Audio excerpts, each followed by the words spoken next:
So that's one of my thinkings where I say it's a living material.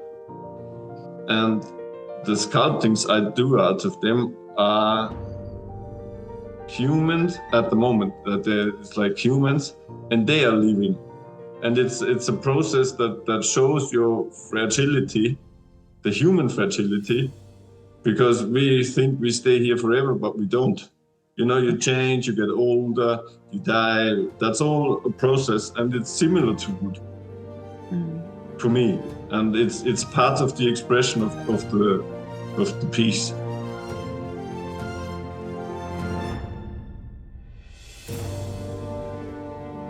It's so great to meet you here on Zoom, Christopher. Thank you. It's great to meet you too. Yeah, I see one of your lovely artworks behind you. Yeah, there's one there. Amazing. And do you have them all around your home or just in your studio?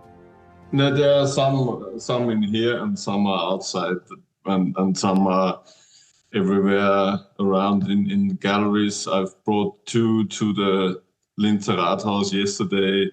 So it's better if they are not at home, because it's better they should be seen and should not be at home.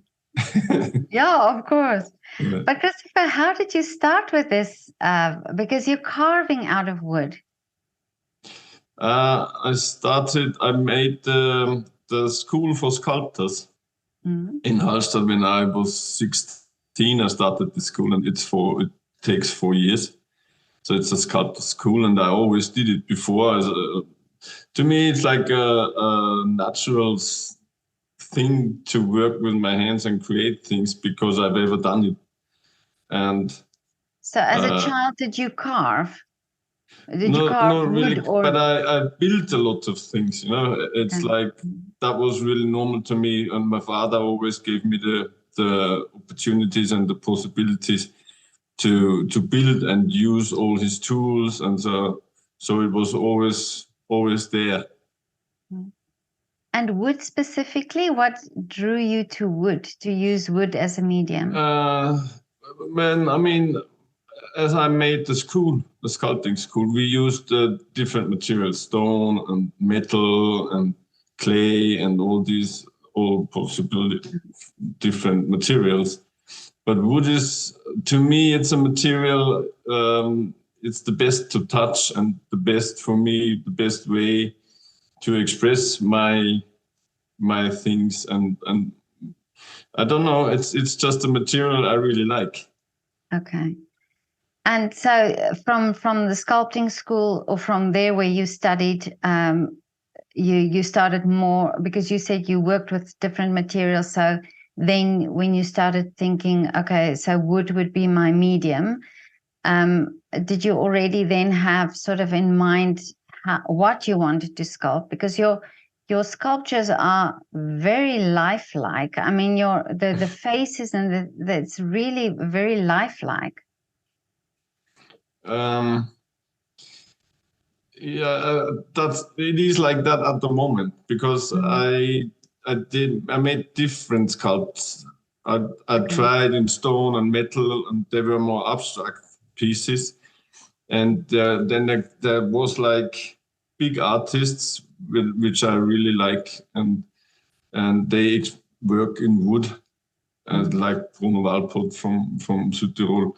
And I thought that the way they express the human in wood is so powerful and strong, and I wanted to get to that point to be able to do it as well. And now I think I'm there, that it is good enough for me. There's always more to learn, and always things to get better, but I'm getting there. And now I feel like there's a time to change again, because the sculptings, they change at the moment, to go more in the abstract way again. Oh, I see. So do you think this is like how it evolves in your life, or with your art, that you move towards something and then again to something else? So you said most of the sculpts are like they happen.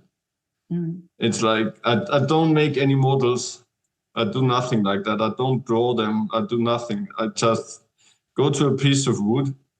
Like yesterday, I took a big log and just put it there, and then I just watch it for a while and think.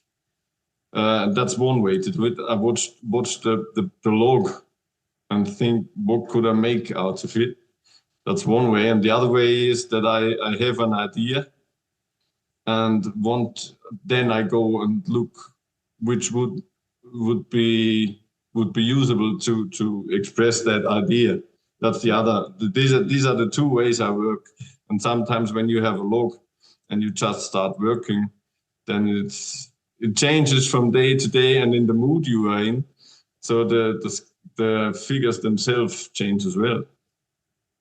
But do people inspire you to the faces? If I look at the sculpting the faces of the sculptures, it's like people. I mean, it's like really characteristics of people. So do people inspire you?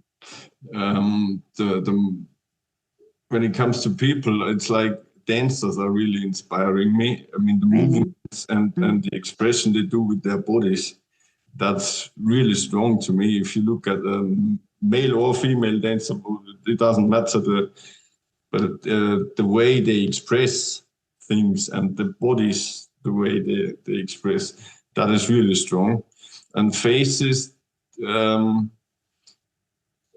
Faces is a detail where I work around a very long time for the faces, and they change always a little bit. If you change lips or nose or just details on that, you change the complete character of the face. And I don't know. There's some. It comes then to a point where you say, now it's finished, and then it looks like as it looks. But it's not that I take a picture of somebody. Try to make that face. I spoke to a sculptor once, and he said that sometimes he notices things like people's ears, for example, and then he would sit in a meeting and then, hey, that's an interesting ear. Did you do that as well? Yeah, it always happens, especially here on the table when we have like dinner and the family is here, like my wife and my daughter and my son and so. And then, Dad, you're working again. Because then I look at, how goes the ear in and what's the difference between his ear and her ear. And you say, okay, then here it's a little bit more flat and your ear, and this goes a bit bigger and smaller and all the differences. Because there are norms. There are norms like the ear goes into the eye line and the lip line is like the borders to an ear. But that's just the norm. But if you look at people, they are completely different. Every ear is different. And then I studied the neck. Like last time my daughter said, what are you looking at? And I said, I just have to see the muscle, how it runs in here. And so I was working at my figure, but my daughter was there, so I could study how for the details. If you turn the head, it's all changing. Yeah. And these are all the details that what you are. I can just imagine Dad, are you listening to me? Because you probably just watching. Oh yeah. I've watched a lot, and it's you watch people a lot if you do that kind of work. Yeah, no, I can imagine. But now, the wood itself. I mean, different types of wood have different types of characteristics. Yeah. So is there a specific wood that you prefer to work with? Yeah, at the moment it is walnut wood. Okay. Because it has really interesting lines and colors, and it changes from some are completely black on the inside and they get lighter to the outside. But they are really interesting as the wood itself. And it's really hard wood. And I prefer really, really hard wood because the harder the wood is, the more you can work in details. So it allows you to get finer and get more out of it. And if you get like pine or the softwoods, I don't like them at all to work with. Okay. But they would be a lot easier to work with because the wood is lighter and it's easier to work with. But if you have, I would say, well, if the wood is hard, I have to take the right tools. Yeah. But because I use every kind of tool, and to me, it's not important which kind of tool I use. It's I want to get to a point, and whatever I need to work with doesn't matter as long as I get to the point where I want to come to. But when you studied, of course, there are many rules and there are many guidelines to how you have to do something. Are you breaking away from how you've learned? Because if you say now that you use any tool, so have you, in the time that you've worked on these sculptures, taught yourself different things? Are you experimenting also a lot? Oh yeah. With what you do? Yeah, all the time. I try, if you look at YouTube videos and because it's like on the social media networks like Facebook and so, you can watch sculptors all over the world. So I was carving in Canada two times, and that was like a meeting from 40 different carvers. And every country and every carver uses different ways to get to the points where he wants to come to. And when you watch them, and you can always learn a lot. And as I said, there's always something more to learn. You're never there. Yeah, I can imagine. And like you say, you're moving towards, every time moving towards something else. So if you find that you've achieved something, then there's a new goal that you have to work towards. Yeah. Well, and my family they are really strict with me, and they are like my hardest critics, I always say. And really. And you can see it yourself, because when you look at your sculpts and your figures you made, then you see how you coming on. Yeah. And I don't know the English word for it. How you progressing. Yeah, exactly. And then you don't like figures and sculptures which are 2 or 3 years old, because you think that's not any good. That's not any good. You cannot show this to anybody. Mm-hmm. But at the stadium you make it, you think, that's really good. Mm-hmm. But it changes with the way you change and the way you develop. Mm-hmm. But now, but you must still have the earlier sculptings that you did. Is there something that you can look back on and think, hey, this was not so bad at all? Yeah. Well, there are 2 or 3 of these pieces, but I sold them. Oh, okay. But I still have the pictures, and there are 2 or 3 where I think, well, that was good at that time. Mm. And it would be still good enough for me today.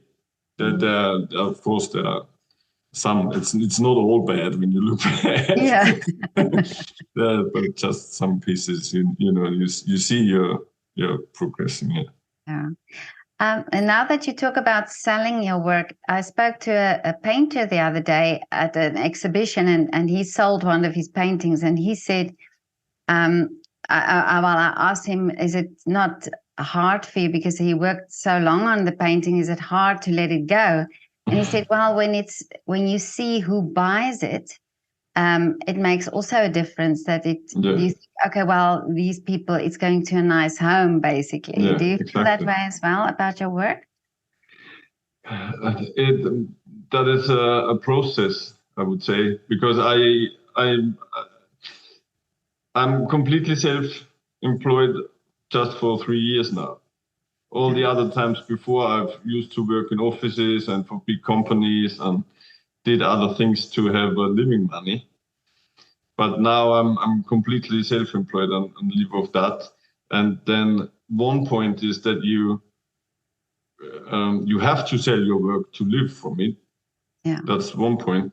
And to me, it's not hard at all now to sell a piece, because it gives me the opportunity to work on. Okay. Yeah. I need to sell, because then I can invest in myself again, in tools and wood, and I have family, of course, that needs money as well. So, Yeah. And as you said, most of the times you speak to the people who buy your pieces, and they like them so much that they buy them, because I mean my pieces, to me, they.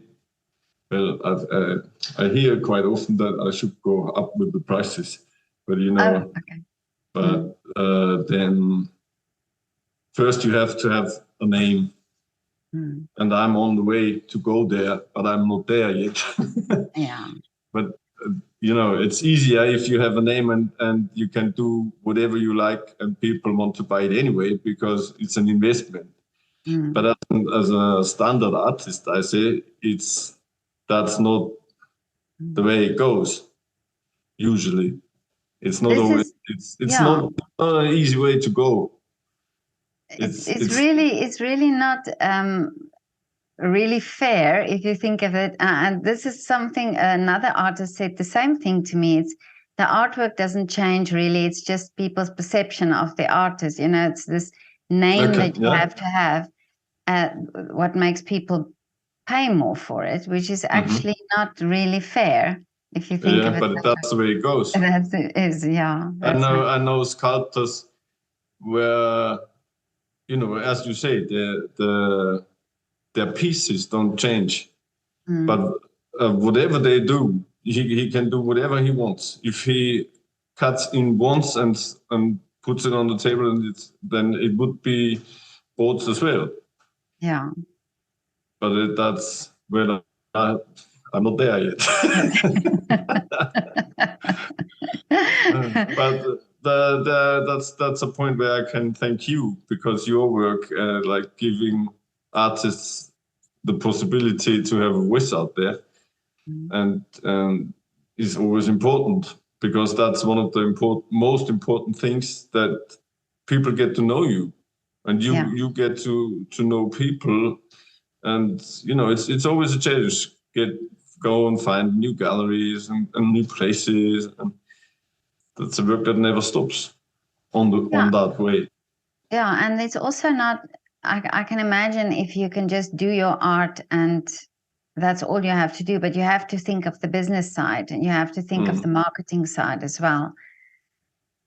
And most of the time, that's not one person, because an artist is everybody says that. Yeah, it is like that. I mean, I used to work in the marketing part in big companies, so I know that part, and I was like in supporting salespeople as well. So I know the way of selling, and I know a little bit of marketing, and trying to work in that way. But most of the time, that's not what I like, because I want to go down to my art, because I just work outside.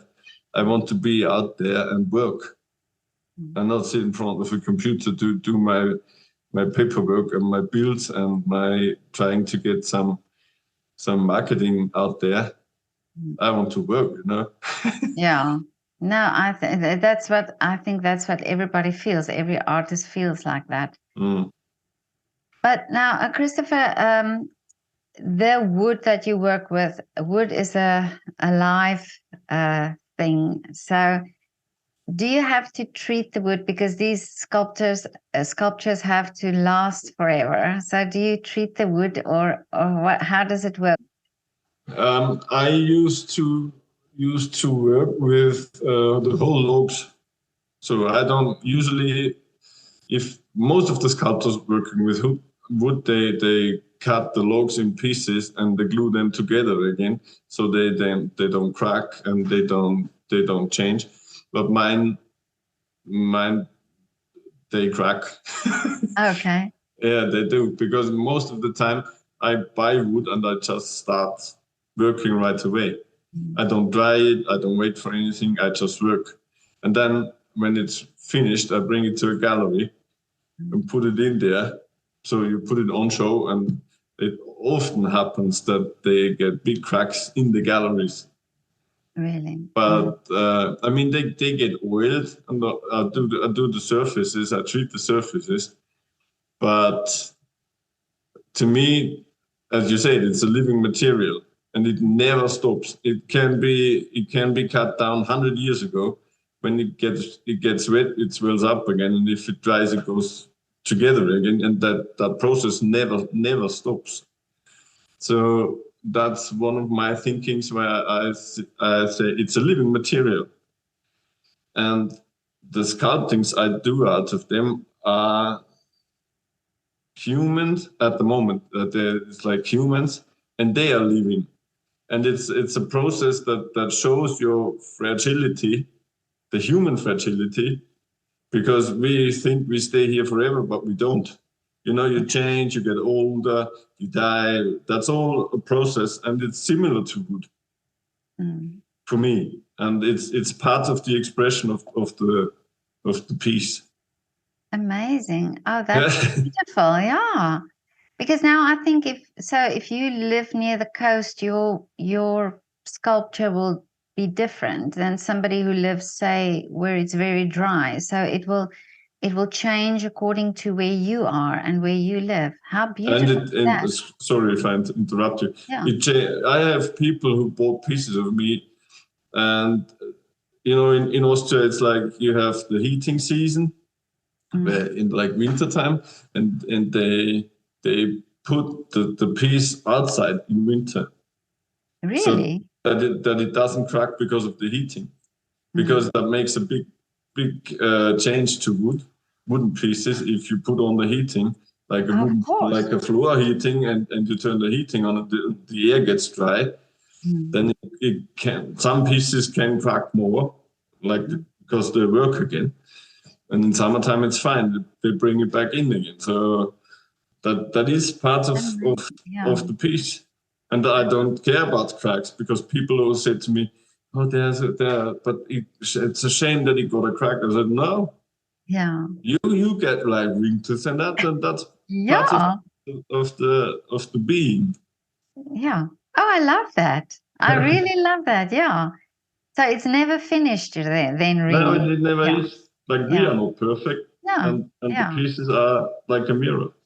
Hey, I'm going to call these little ones cracks now. Yeah, it's a natural process. Yeah. No one of us stays here forever. Exactly. Yeah. Well, Christopher, but I love your work. Absolutely. When I saw it on Thank you. Instagram, I absolutely love it. I've got ballet dance. Two of my children are ballet dancers, so the movement for me in the sculptures I recognized, and it's beautiful, really. But yeah. Thank you. So, but Christopher, tell me now, what is now the wish and the dream for the future? My biggest wish is to get to the point where I can live easily of it. Where because at the moment I live with it and I love it. I am at the point where I always wanted to come to, and someday I made the decision. So now I'm living off sculpting, and I love it. It's the best thing decision as I've ever made. But the biggest wish for the future is to live easy of it. Do what I want to do in expression in wood, and yeah, learn more to get and get the possibility to buy like more wood, bigger wood, different machines, and try different processes to it. But it all needs a lot of money, and so I know most artists say, "I don't do the art for money." I do it anyway. I mean, that's the same to me. I do it anyway, but on the other hand, you have to live with it if you want to live it. Yeah. And if that game comes together and works together, then it's easier. And yeah, that's one way. Basically, you want somebody to do your marketing and your Yeah. or your admin, so that you can just exactly. If I would like, if there's a person out there that is, I make your marketing and I'm like your manager or whatever. Yeah. That would be the best part, and I can just do my work. Good. Yeah. Amazing. Well, with work like that, it's very easy to market, I think, and it would be great to market because of of the work. It's I think in any work, so marketing is a skill in itself, and it's also a art form in itself. So if you work with such beautiful artworks, then why not? Yeah, let's put it out there. Yeah. Thank you.